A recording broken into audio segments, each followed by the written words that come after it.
For today's video, tayo ay pauwi na ng Pilipinas. Naka-28 days na tayo dito sa China, halos isang buwan din. Kung may mamimiss man ako dito sa China siguro yung klima na napakalamig, kalsada na walang traffic at murang mga bilihin. After ko nga magbihis at palabas na ako ng kwarto, naisipan ko na i-check muna ang mga drawer baka may nalimutan ako. At habang naglalakad na ako sa hallway nakita ako ni nanay na Chinese at binati niya ako at ang sabi niya, Bye.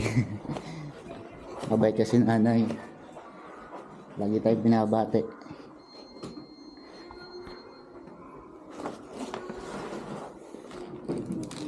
Pagbukas nga ng elevator nagkita kami ng tropa kong robot, may booking siya ngayon, kaya naman iniwan ko na siya, at nagpunta na ako sa front desk para mag-check out. At ganito ako makipag-usap sa Chinese, mobile phone ang gamit, gumagamit ako ng translator, English to Chinese, at ganun din sila gumagamit din sila ng translator Chinese to English naman ang kanila. After ko mag-check out lumabas na ako ng hotel para hintayin yung maghahatid sa akin sa airport. So guys, hinintay na lang natin yung ating sundong taxi.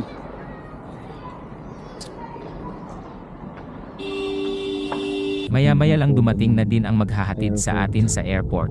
At ayan ang view ng hotel sa labas. Ito ang makikita nyo sa labas, mga building na pare-pareho ang disenyo, at kalsada na walang traffic. Bali 2 oras tayo bebiyahe mula Suzhou to Shanghai Pudong Airport.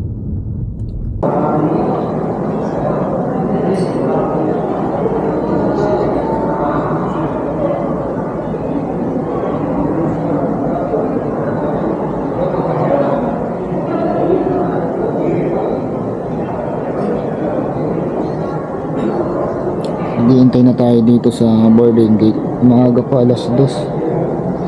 Alas 4 yung flight. Baka siguro mga 3:45 sila magpapasok.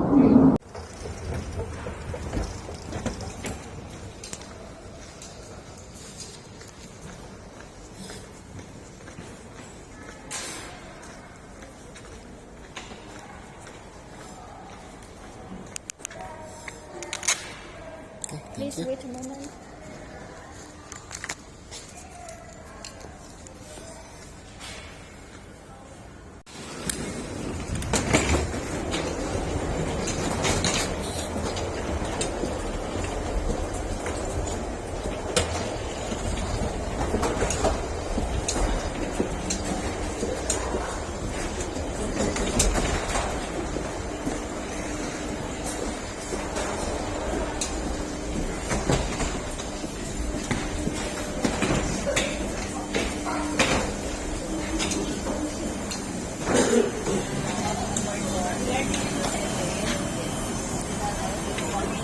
Street ahead, right side, second elbow.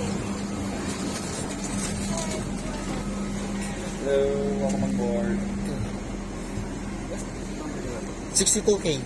Dito sir. Oh, wala, sorry. 65 64K.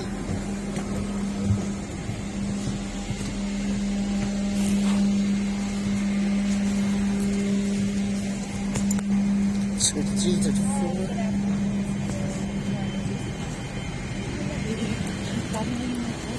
Tuwan low. Ang laki nito aeroplano to. 50.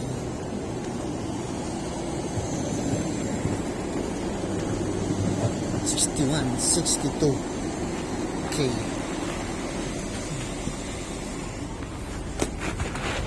Ay, naman. Headset ko.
Nako, babagsak na.